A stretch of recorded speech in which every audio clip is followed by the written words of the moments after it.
Here comes the best, the most well-rounded, best-smelling, nothing off-limits podcast in the world. Welcome to Quadcast with Kortney Olson, the woman with the world's deadliest thighs. Let's get ready to mumble!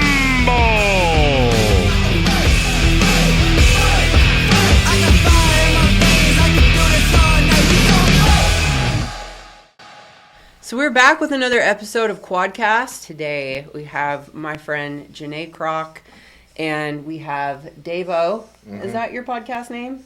I think so. Okay. Yeah. I haven't been fired yet. I'm still temporary assistant, part-time deputy assistant. Well, so, yeah, Dave still here. In case you need help with the buttons, isn't it? Uber Eats populated my last name, so it's like David Olson, because our last names are different. So they put 𝗣𝗥𝗢𝗚𝗥𝗧. So that's where the name came from. Moving on. Moving on. So I would love for you to brag about yourself. Which will be hard for you because you're one of the most humble people that I've ever met. Yeah. Well, thank you. Yeah. So, I mean, just to talk about some of the things I've been fortunate to experience in life. I've just kind of led, you know my story. I've just kind of led an atypical life, I guess you could say, and just kind of got into a lot of things, lucked out a little bit, right place, right time, and just tried to work hard. And, fortunately things have turned out pretty well for the most part. But I think the things that the people know about me or would want to know is that, so first when I was in the Marines right after high school, I ended up in presidential security. I was lucky enough to get selected for that, so I was in Washington, D.C. for a couple of years, and then up at the presidential retreat at Camp David under President Clinton. That's right. And, yeah. So that was a great experience, a lot of fun, and that's a big deal. Let's just say what it is. I mean, in reality, it's like any other job. When you first start doing it, it seems really cool. You're like, wow, but then it's like, oh man, this shift sucks. I can't wait till it's over. And off camera, Janae could probably answer some of your questions about President Clinton.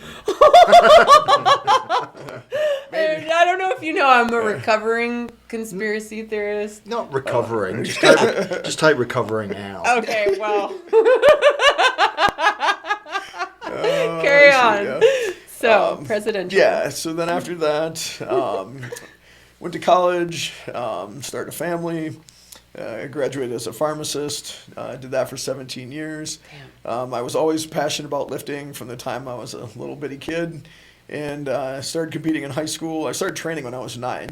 Got serious about competing right after I got out of the Marines. And eventually my big goal was to get the all-time world record in my weight class, which I did in 2009. And I squatted.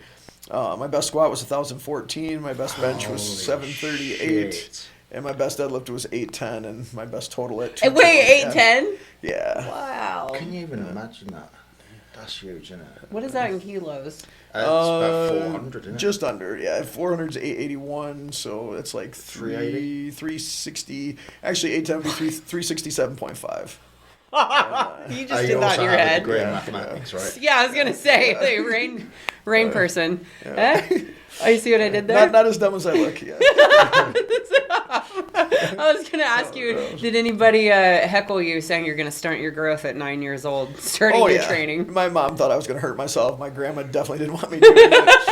And but yeah, then there was all the you're going to get muscle bound, you're going to all the old stereotypes and stunt your growth and all that kind of stuff. But it was just something I had a passion for from the time I was a very young kid, and I felt like I was born in the wrong body, that I was actually supposed to be female. And it was something. I remember I grew up in the late 70s and throughout the 80s, and this was a time when, like, not only was it not acceptable, but it wasn't even talked about. I had never even heard of a trans person until I was, what was I, about 10, 11 years old. That's so interesting. Yeah. I was in 1999 at Sonoma State University. I took a men's health class. It's literally the only class I remembered because I was blacked out, drunk the whole time. But the professor brought in a trans woman that was former military, and I was just like, what? And that was 1999, because we're close in age, so it's, So it just wasn't like, I grew up in a small town in northern Michigan, and very very rednecky. Poor too. You said right. Yeah, We were laughing yeah. earlier at jiu-jitsu talking about Oh, yeah, gourmet yeah. meal was what was the chain? Ponderosa. Ponderosa. We went to Ponderosa. I thought that was like a fine restaurant, fine dining, and but yeah, the stereotype. We grew up in a dumpy trailer, and we're on and off welfare growing up, and my dad was the local pot dealer, and we had a secret basement that was dug behind the trailer with a shed over top of it. And it just had a trap. Yeah, I swear to God. Did this make it into the documentary? I mean, my dad was in there. Yeah, of course. I don't know. I did think I did mention in the documentary at some point about how we weren't allowed in the basement. Yeah, because we went back to the trailer I grew up in was hauled out and is gone a long time ago, but the one that replaced it is still there. And we were walking around, and I think I mentioned that we weren't allowed in the secret basement because my dad told us there were dangerous chemicals. Well, we didn't know that was THC, but I mean, today it would fly just fine. Yeah, right? yeah. And who knows? Maybe today might have been doing big business. Yeah, exactly. But yeah. So I mean, unfortunately he struggled with alcohol too. So it's just a lot of people have been through similar experiences growing up with a lot of being woken up at 2-3 in the morning when dad comes home from the bar drunk, mom fighting with him and those kind of things. And being the oldest of 3 kids, I played a lot of referee. Right. And but honestly, I'm thankful for how I grew up and all the things I've been through. I think it's made me a lot more well equipped to handle adversity, and it's made other challenges in my life a lot easier. And I've had a few of those too. Like one thing I was known for in powerlifting is I had a lot of injuries that I overcame. I've had 3 surgeries related to powerlifting. I've torn off both my biceps, had those reattached, had my tricep, tore both my triceps, had one of them reattached. I tore my right quad, left calf, left lat, left pec.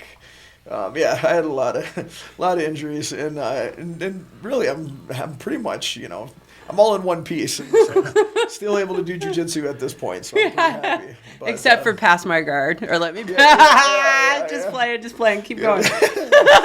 Yeah, we'll get to that later. Yeah, that's a lifetime achievement award right there for me. And but yeah, so like I was known for overcoming a lot of injuries, and then I had cancer when I was younger as well. Went through that. That was back in 2004, and then let's see, what am I skipping over here? Oh, so I was out to my family and friends already as being trans, and then but I got outed publicly in 2015, and this is when I was still really popular in the powerlifting world, so it was kind of a big deal. And I was just the last person anyone expected. I was known at that time as this super crazy, super intense, very alpha type, and all those things were true about me as far as like if you saw me on the competitive stage, that's how I was, that's how I competed and how I thrived, but there was a whole lot more that people didn't know, and it wasn't like that any of that was fake. It was just the tip of the iceberg, and there was a lot more to me. And like, but my friends and even some of my sponsors and stuff knew, like Dave at Elite Fitness, Elite FTS.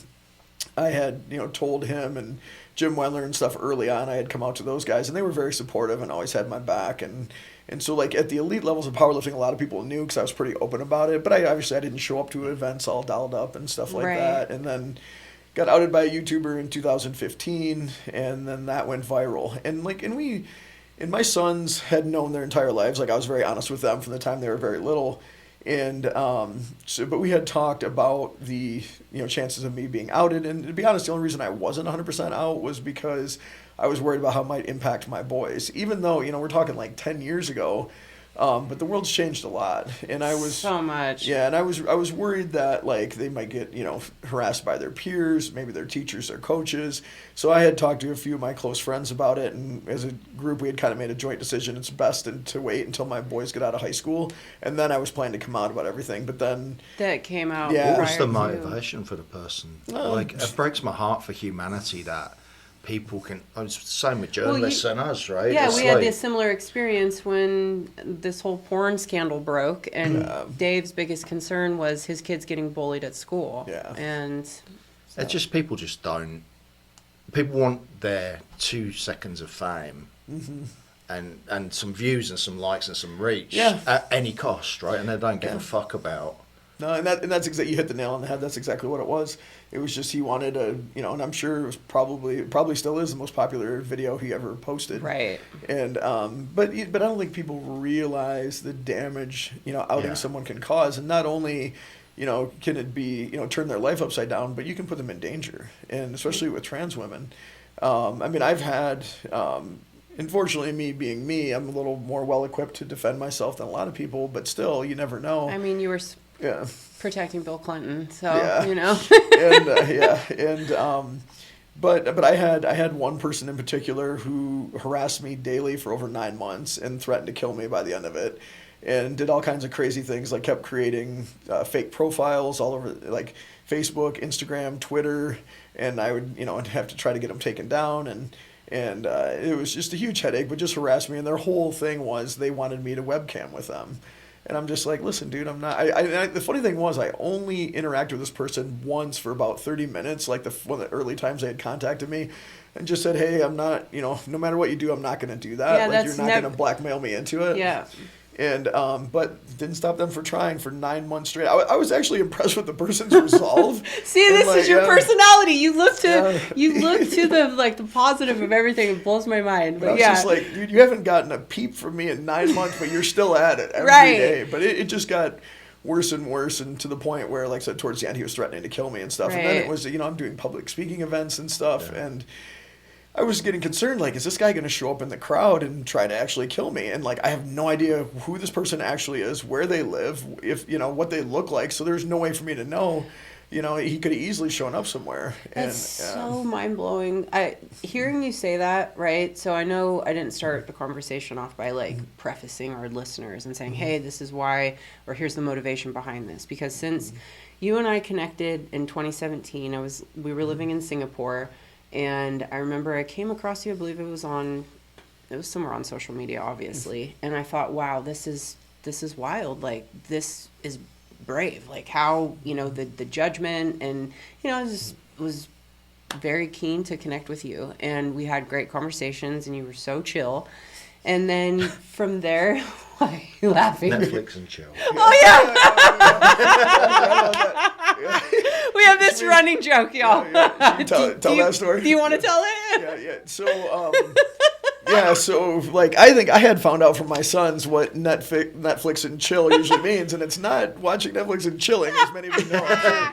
There's a lot more. It's the whole world now knows. Right? Yeah, because my boys, because I think one time I had texted them back. They're like, "Oh, what are you up to tonight?" And I'm like, "Oh, just Netflix and chill." Because I heard people say it and thought the same thing. And they're like, "What?" Like, really? Like, yeah. They're like, "You know what that means?" And I'm like, "Well, yeah, just relaxing." Like, no, that's not at all. So one time, so Kortney, before we were talking about hanging out at one of the events, and she's like, "Yeah, we can get together and Netflix and chill." Yeah.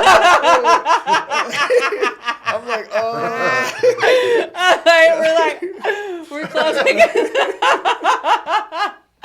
again, being close in age, you know. I'm like dog and whatever. I literally had to Google what does goat mean.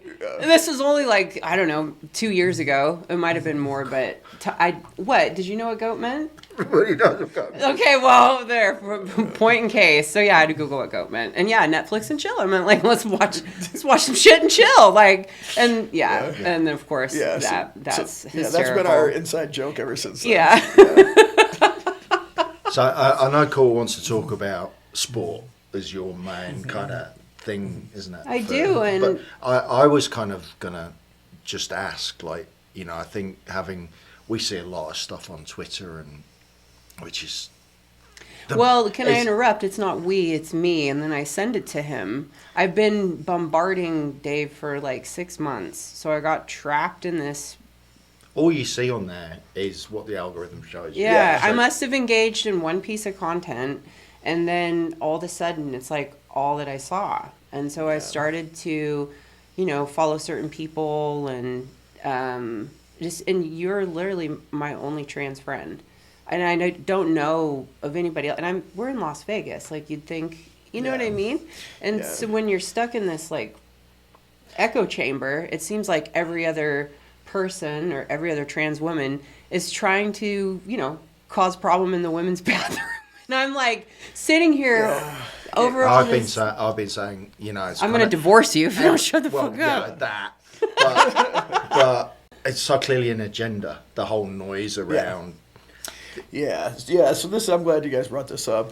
So unfortunately what's happened is that trans people have become politicized, and we've been drug into the political arena, and the people that started all this stuff and have stirred everything up and continue to promote these myths and mistruths, and it's all for a political agenda. And unfortunately, a lot of the people have taken the bait. It's worked. So I did some research and found out that actually there's some religious groups that basically hired some polling companies. And when they realized that, so for a while, gay marriage was their rallying thing, right? That's how they got their voter base worked up. That's how they got people excited and made sure they were involved. But now it's gotten to a point where most of society is totally fine with gay marriage. So they're like, well, this doesn't work anymore. Now we need something else. What will rile people up? What can we get them worked up about to make sure they're involved, they're active? And so they hired these polling companies, and they found out that the things that really got people going was transgender women competing in sport and transgender kids receiving hormone therapy.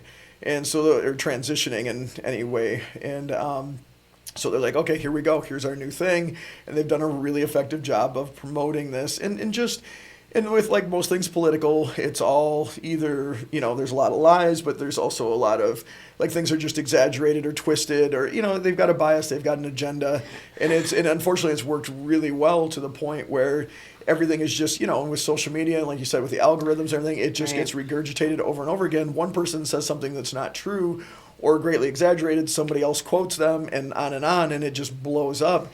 And unfortunately, trans people are just people. We're like everybody else. I mean, there's some of us that are great, loving people and are super accomplished, and there's some of us that are complete jerks and are terrible people. We're like everyone else. Like humanity. Yeah, exactly. But unfortunately, we've been drug into this arena, so everything's been twisted. Everything's been, and we can talk about specific examples. I mean, I'll give you a quick one off the top of my head is, 𝗪𝗪𝗥𝗠𝗪.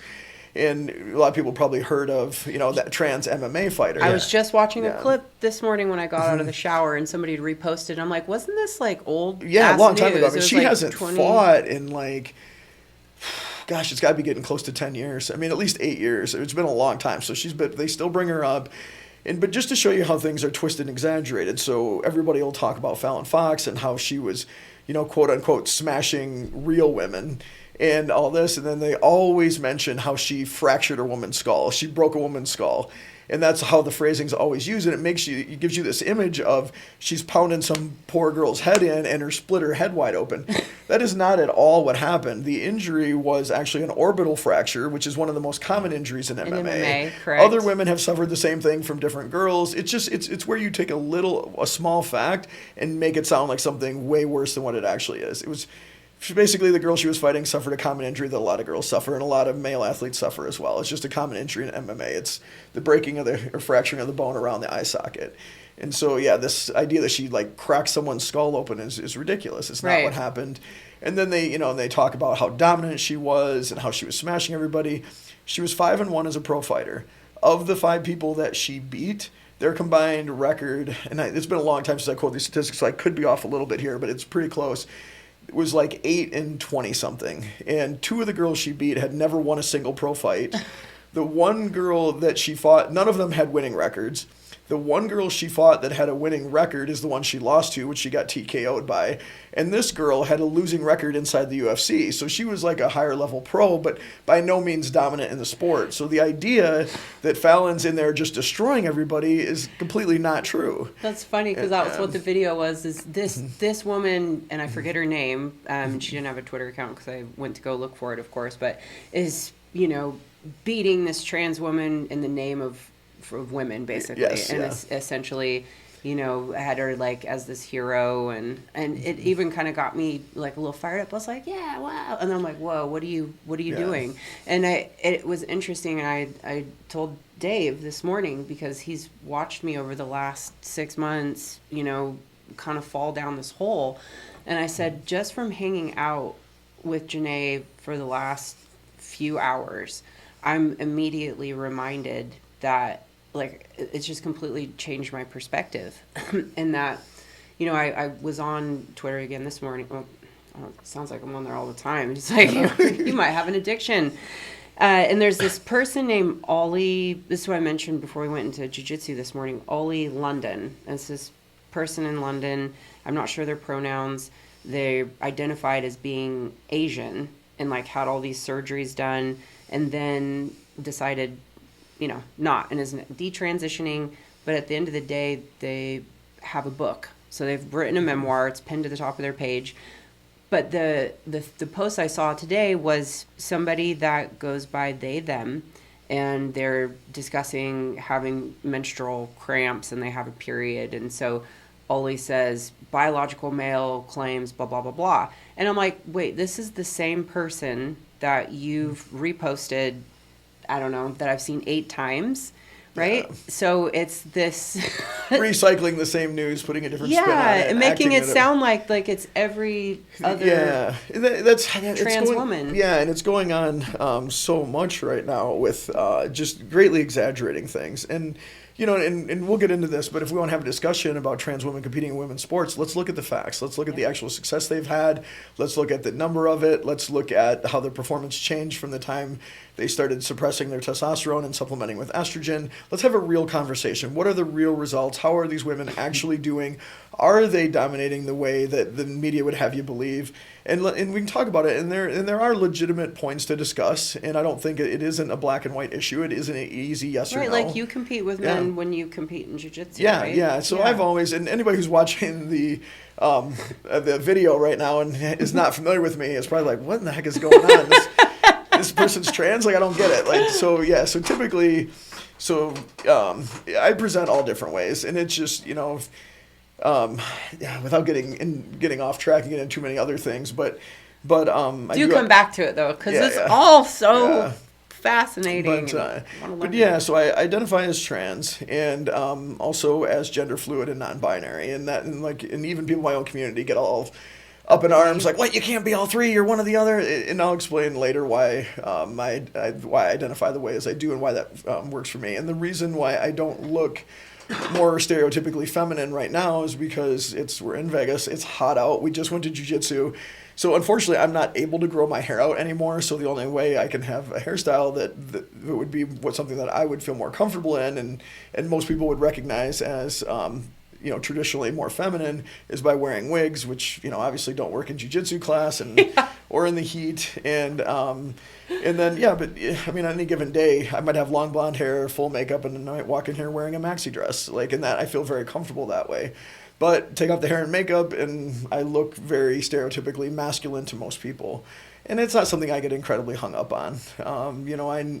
I know who I am, I know how I feel, and I know some people are like, oh, it's all nonsense, all crazy, but I can explain more. I mean, this isn't something that I decided a couple of years ago, hey, this would be fun, or I'm doing this for attention. Right, you this said is something, you were a child. 4 or 5 years old, and this is something I've struggled with. It drove me to seriously contemplate suicide when I was in my early 30s, and this was a huge thing for me that I have battled all my life, and this wasn't something that I fully embraced when I realized I felt this way. This was something I was struggling with as a 5-6-year-old, all through elementary school, all through high school, and it became harder and harder to suppress, and basically got to the point where I just couldn't do it anymore. And like I said, I was ready to end my life over it. Right. So this is something that is very very deeply rooted in me, and it's just always been a part of who I am. Yeah. And so it's, and also, like, then people are like, you have a lot of people, you went in the Marines and you're a powerlifting champion and you do all these quote unquote manly things. Right. Well, the first thing I would argue is, number one,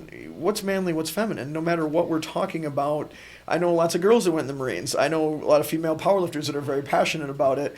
Like, I don't really think, like, there's a lot of, like, society conditions us to believe is masculine or feminine, and that narrative is always being reinforced. And that's another thing we can talk about that I do want to talk about later, is about, like, this whole idea that people are being groomed to be trans now or non-binary. I was going to ask you that. Like, it's another huge concern of mine, because, like, remember the Netflix show, what was it, 13 Reasons Why? Oh, And- yeah. yeah, and I pulled up an article on that was, I think, something from your country, your neck Must of the be woods. true. Yeah, it must be true. How the rates of attempted suicide and completed suicide had skyrocketed post that series because they were glorifying it. And so, I think we don't have any, or I should say a lot of historical data around the impacts of social media in young people's lives, and they're on there, and like my concerns with Dylan Mulvaney, and and you mentioned the thing, and I don't want to keep blabbing on because this is about you, not me, the concepts of masculinity and femininity, right? Because I see her, and I was starting to get incredibly irritated because it almost feels like mocking, like Like a bug, caricature. yeah, and I'm like, that's exactly what we're not fighting for. But then also, when I break But down these, you are also a massive fan of RuPaul's Drag Race, which is right, and I thought you were gonna say I'm a massive woman, is what I thought you were gonna you're say. a massive woman. I was like, yeah, that's right. But it's Dylan's persona, I think, is entertainment. It's Right, and that's part of the conversation, was that this person, Dylan, was attempting to, go on Ellen DeGeneres and The Price is Right and chasing fame, and then now people see, this as like, okay, because you ask kids nowadays, except for your kids, right? Like, you've raised remarkable boys, and again, something else we can, touch on, but you ask them what they want to do. No one wants to be a pharmacist or, be an astronaut or a doctor, or, you want to be an actor. Yeah. They want to be content creators and Influencers, celebrities. right? Yeah. So that was sparking something in me as well. So I'd love to hear you.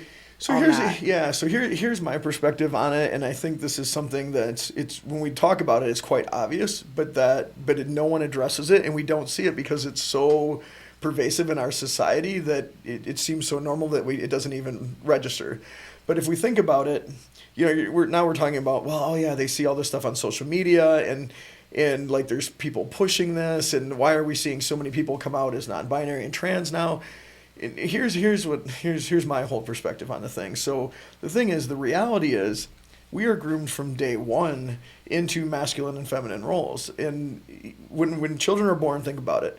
There are different names for girls, there are different names for boys. Pink is for girls, blue's for boys. We're given different haircuts, we're dressed in different clothes. We are treated remarkably different. In most cases, you got 2-3-year-olds out playing, the little girl falls down and starts crying, and, come here, princess, are you okay? It's this whole of, oh my God, you're so fragile. Right. And then and a big deal is made all about their appearance. You're so pretty, you're so beautiful. Oh my gosh, look at your hair.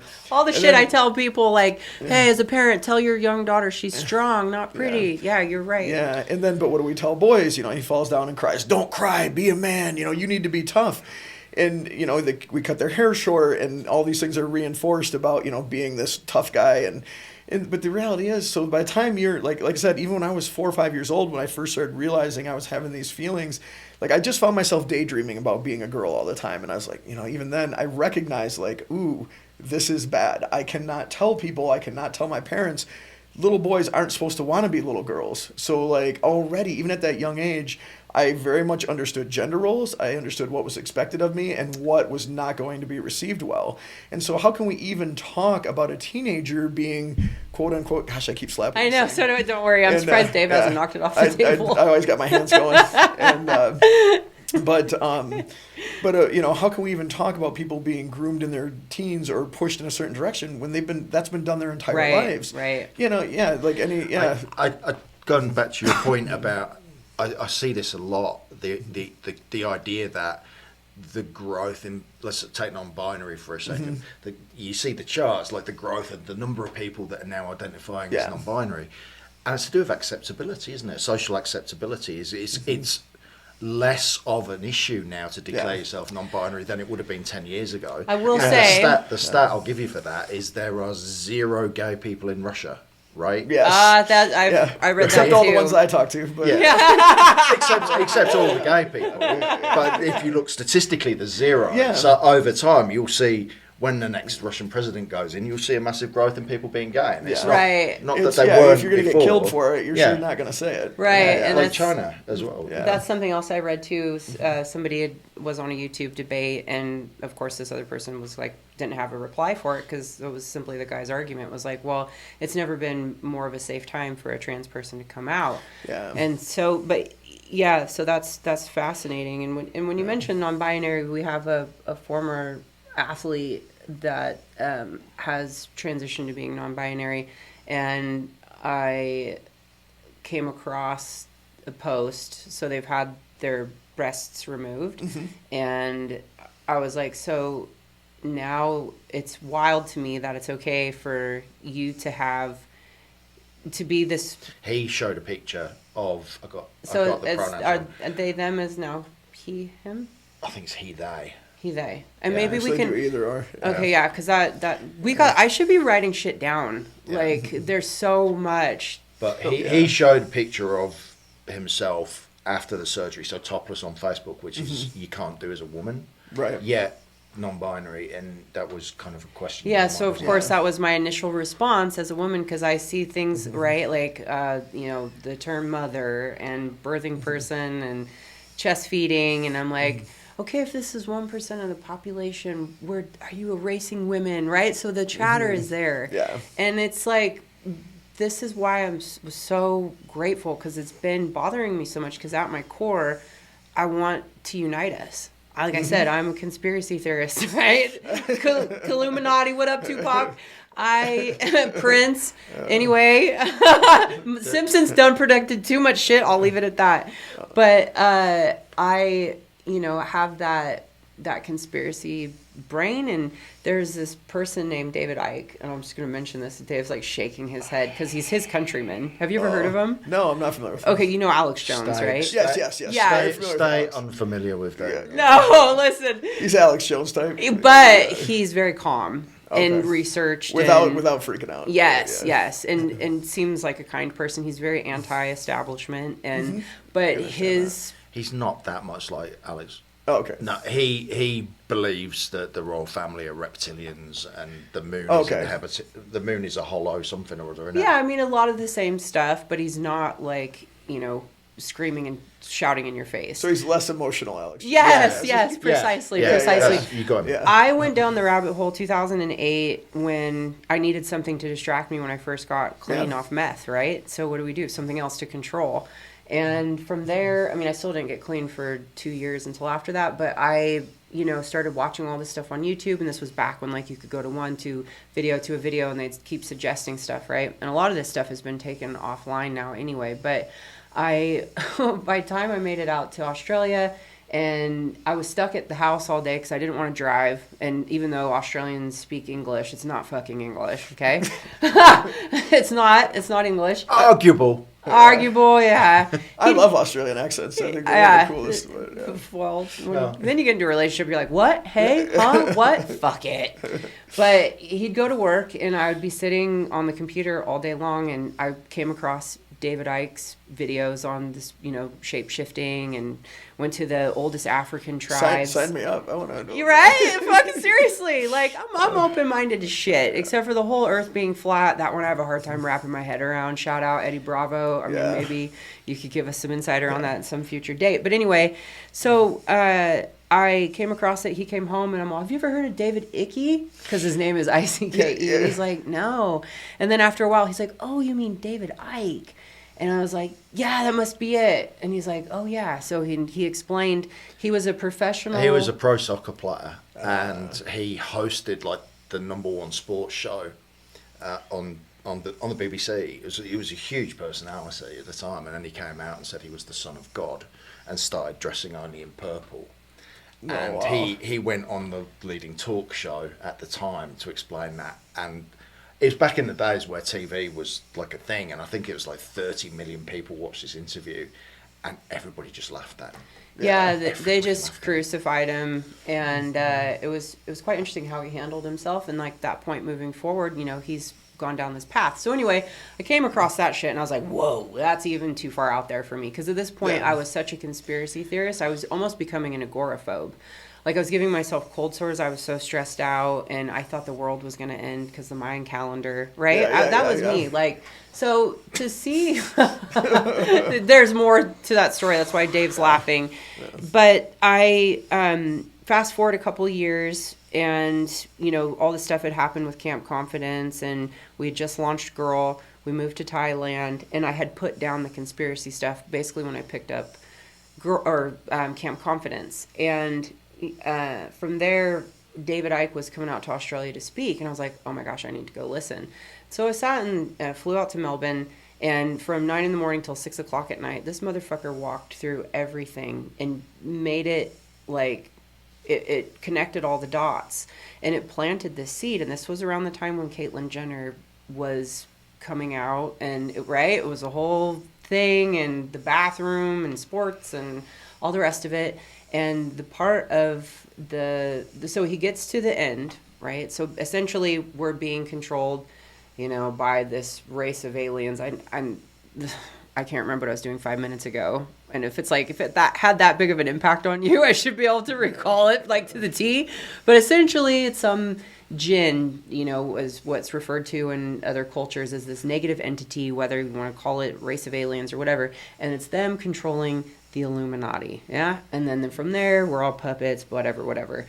And you look at, you know, our food is poison, fluoride in your toothpaste, and literally on and on and on. The moon fucking landing was fake. There's no wind blowing on the goddamn fucking moon. Why is the flag waving? And Hollywood, and on and on and on. But he said towards the end, he said, if you think that this is an issue now, mark my words, in the near future you're not going to be able to talk about it, or you'll be ostracized from society and you'll be shunned. And this is the transgender issue. Yes. Did I not point that out? No. Oh, because I was mentioning Caitlyn Jenner, because in my head, of course, it makes sense to everybody. But yeah, he was circling back to Caitlyn Jenner and basically was saying their ultimate goal is to create a genderless society and turn us into droids, right? So you look at like Elon Musk and Neuralink, and you see all the, you know, stuff like, right? Erasing all of us. You read shit, but you know, in the military, like unclassified stuff from the CIA in terms of, was it Project Mockingbird? Is that the... I'm familiar with some of those projects. Yeah. Not so much with that one Yeah. in particular. But the thing is I think the problem is that, and what sucks a lot of people in, first of all, it's fun, right? Like, it's like, oh, and then you get this idea, like, I know stuff that other people don't know. And it becomes really attractive. And the problem is there's enough truth in there, or enough solid arguments to really suck you in, and then but then you're getting sucked into all kinds of stuff that's complete nonsense. And then it's like, you know, and even with Alex Jones has been right about a number of things, but then there's, you know, a lot of crap he's just way out there on. And so it's scary at times, because it's like, gosh, so many people could be convinced about so much stuff, and it's just like with the news and the media, and now like everybody has lied so much, and there's been so many, you know, tall tales told, that either everybody's a skeptic or you just believe the people you want to believe, no matter what they say, and they can like lead you in any direction. And I'm not a conspiracy theorist. I find it interesting, but I'm pretty much the type of person who, okay, show me some evidence. Yeah. Show me where does the science lead, and where does, and again, like, and science has become such a nebulous thing too, because so many people have used it to twist things around. And you know, with the scientific method, studies have to be performed properly, and you get companies funding their own studies and fudging things and coming up with results that aren't actually accurate. So then it's like, well, what about science is even true anymore? Right, you know? and now we got fucking AI, and it's like, you can clone my voice and call and say, I have your friend Janae, give me $15,000 or I'm going to cut her throat, and it's your voice. I'm like, what? Gosh, I hope I'm worth more than $15,000. It's just an aspirational amount of money for us. That's as much as we could imagine. That's actually what I need today to keep the business going. So it's actually a compliment, because that's more money than we could ever think of, isn't it? I think one of the it's too challenging. One of my favourite things, and I watched all the videos because I fucking had to. But there's a thing called syllogism in the English language, and that's what most of these conspiracy videos are. It's like the cat is a mat. Sorry, start again. The cat is brown. The mat is brown. 2 facts. The cat is a mat. Yeah. No, it's not. Yeah. But people, they lead you down this path, which is, that's right. Yeah, that's right. Oh, that must be right too. Yeah, exactly. And that's it's the piecing together stuff. But going back to that what you were saying. I think the biggest challenge, and you pointed this out before, Janae, is there's no question that gender identity is fluid. Yeah. But the debate is completely binary. It's Yes. like you're either on one side or the other, and if you're not on our side, you're going to get cancelled. Yeah. Whether that's the right or the left. And that was actually, I'm glad you brought that up, and to make that very clear, because, and that's like, now this is something obviously I've dealt with my whole entire life, and I'm the type of person when there's something I want to know or something I'm interested in, I research everything. I do as much as I can. I learn as much as I can. You two have a lot And, in common. I'm like, don't even read the side effects of taking an antidepressant. I'm like, no wonder I got the shit burnt out of me. You two are like down in the fucking, you know, Well, to be fair, copyright. it was the first search result on Google. If you had half a second. I'm too busy. I know. I didn't mean to interrupt. Yeah, no. But yeah, so our society is built around, a culture where gender is considered binary. And I think, the reality is it's not that simple. Right. Not only like in a sense of how people perceive themselves, but also in a physical sense. There are millions upon millions of people in the world that have intersex conditions. A lot of these people aren't even aware that they have these conditions. And because usually what happens, and this is really a shame, but because our society is so obsessed with the male-female binary, is that when a baby's born that's intersex, and especially usually the only way they recognize it initially is if the child has ambiguous genitalia. Right. And it's a lot more common than people think. It's the first thing that doctors do is they run a bunch of tests on the baby, try to see, are they closer to male or are they closer to female? They meet with the parents and they're like, hey, this is what we recommend. Your child's life's going to be super hard if you don't do something about this, and this is what we need to do. And then they immediately start performing procedures to change the child's gender to whichever they're closer to. Right. Didn't they used to measure it back in the day? Yeah, sometimes, That wasn't like even that long ago, was yeah, it? the penis is one of the things they take into account. There's a number of things. They do DNA testing to see if they have, Y chromosomes or not. And this is, it's kind of interesting too, because there's all kinds of conditions that where a person has, so are you familiar with genotypes and phenotypes? So genotype is what your genes say, and phenotypes are how you physically present. That's the easiest way to explain it. So we have a genotype of XY, which is considered male, but they phenotypically present as female. They're born looking like a little girl. They have a vagina. When they grow up, they start to develop breasts, but they have XY chromosomes. And there's a number of different conditions. There's 5-alpha reductase deficiency. There's something called Klinefelter syndrome, where people actually have multiple X chromosomes. So they have a Y chromosome, but then they have 2, 3, 4, sometimes more X chromosomes. There's a whole slew of them. Turner syndrome. Turner's There's- Oh, Yeah. I'm so glad you said that, because yeah. We saw a women it was a post, and it was basically saying that I'm a liberal. they were all genders. They were all different genders. Yeah, and there are some of them. I totally get what you're saying, but there are some that only affect males, and there are only some that affect females. Like Turner's, for example, can only affect an XX. Yeah. I had done a bunch of research on intersex conditions a while back, and to be honest, I'm a little rusty on all of them. It's been kind of years since I've gone over it in detail. We probably got fucking tired of it too. Like you just Yeah, live it's your just- life. You're right. There are a lot of people that say it's XY and XX, right? And that's it. And it's like, whoa. If you talk to any advanced biologist, like somebody who, PhD in some form of biology, they'll tell you, no, humans aren't that simple. We're not just XXXY. It doesn't break down that simple. And there's different things like on the Y chromosome that cause certain traits to be expressed. And humans are extremely complex, and so is human biology. And the idea that just because one person has 2 X chromosomes or has an XY, that they're like every other person that has XX or XY, that's not. Just even think about it. When you walk out in the world, there are women that are extremely feminine, like what we characterize as feminine. And then there's Kortney. Yeah. Well, Hey, you can't come here. Yeah. And it's just, but and when you get into behavior and like the way people dress and everything, it kills me today to.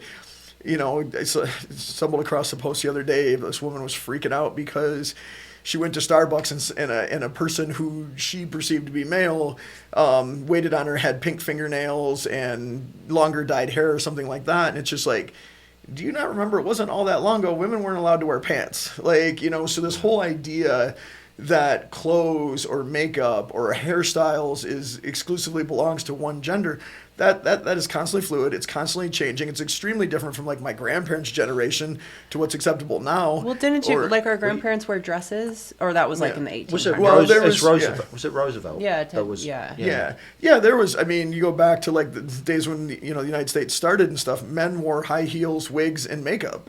And that was, considered more like the aristocrats and stuff. And pink was for boys too. Yeah, and pink was a boy color. And then the Egyptians were using makeup, hundreds and hundreds and hundreds of years ago. Right. And I mean, Prince, David Bowie. Yeah, and that was always interested me how artists, like when I grew up in the 80s, glam rock was a big thing. So Poison and Motley Crue, and I still never forget like the one Poison cover of Look What the Cat Dragged In. They're all full makeup, big hair. I remember one of my buddy's little brother being like, "Oh man, she's hot," like carrying on, and not realizing like this is a band and they're all and so we got a kick out of that. But yeah, this idea that clothes or makeup or any of those things are exclusively belong to one gender or the other. I mean, it changes not only over time, but also from culture to culture.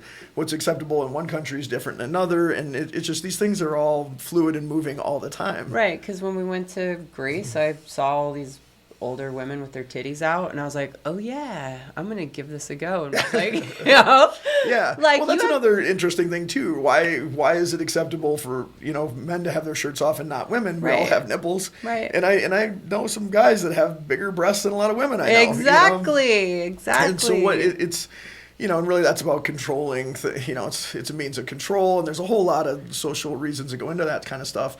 But I just find so much of it to be absurd, and that's like for me now. I've been on estrogen therapy for quite a while, and my breasts have grown quite a bit, but because I have really large pecs, they're still pretty well camouflaged. Yeah, I can still get away with taking my shirt off, and I'm sure there are people like, man, those are really droopy pecs, but but if you were to feel them, like, that's not just but yeah, so it's kind of a weird thing for me. It gets a little uncomfortable because sometimes I look in the mirror and, like, especially if I'm standing at a certain angle, like, that really is more breasts than anything, and then it's just like, but I like taking my shirt off in the summertime, but then it's kind of like this weird area, and how much more can they grow before it starts causing issues and things like that, and it's just. But it's an interesting dynamic, right? Like, 'cause it's so, like, the funny thing is right now we've also seen backlash with shows, which is hilarious because these are about fictional tales. Things like there was some controversy about the new Lord of the Rings series on Amazon Prime, in that they had characters that either because they were different races or maybe their sexuality and stuff was. That, oh my gosh, that's not how Tolkien wrote this, and they're ruining everything, and they threw this big, people were really like up in arms about them changing characters because that's not the race that was described in the book, or the person's gender, or their maybe apparent sexuality was perceived to be different, and the alphabet people are ruining everything, and but I find it interesting that, like, a movie like 300 with the Spartans, how they were portrayed. In the movie 300, the Spartans are portrayed as being extremely heterosexual, like what would be considered macho men by today's standards. That's not how that culture was. Yep. Yes, they were amazing warriors, but it was a very homosexual-based culture. The warriors not adopted, but basically took young men, were assigned an older man. They were, not only were they there to train them, but they were also lovers. Right, and then the women would actually shave their heads when the men were going to procreate, to make the transition easier to them having sex with women again. So it was like there's all this stuff on, but it was a very homosexual-based culture. If you look at Shakespeare as well, like in almost every Shakespearean play, there's a boy dressed as a woman or a woman dressed as a boy to try and get around whatever it was in particular they wanted. But that whole question of fluidity and appearances, and even Joan of Arc and things like that. It's kind of then there's another one that very few people are aware of, but the whole story of the Odyssey and the Iliad, and like when they made the movie Troy, and Brad Pitt's character, Achilles, he's the greatest warrior there is. Well, in the actual tale, Achilles is hid by his mother for a long time as a dancing girl. Of course, they don't show that in the movie, but he hid as a woman, and not only like a woman, but a performing dancer for a long period of time, But they didn't talk about any of the movie, and no one was freaking out about that. Nobody freaked out about, oh, why aren't the Spartan warriors, making out with each other and stuff? That's how it really was. Right. And but yeah, so it just shows you like it's people putting our own cultural norms and their own beliefs on other things, and only being upset when it doesn't fit their beliefs. Now, it has nothing to do with whether it's actually accurate or not. And like I said, now we have people, freaking out about things being changed in fictional tales to begin with, but have no problem with real history being altered because it fits their narrative. That's so I think it's I know you want to move it on, but I think it's all mathematical. I think that if you look at the last election in America, was that the difference was about 5% between Biden and Trump. It's about 5% of the total vote made the difference between winning and losing. And all this is an attempt to get those Democrats who are in the middle, who are sort of wavering, to give them an issue to kind of go, well, this back to your polling data, this is the thing that will tip them from blue to red. Some of the people are some moderates just bring some of the center to the Republican Party. My rule of thumb is if Donald Trump Jr. is talking about it, it's an agenda.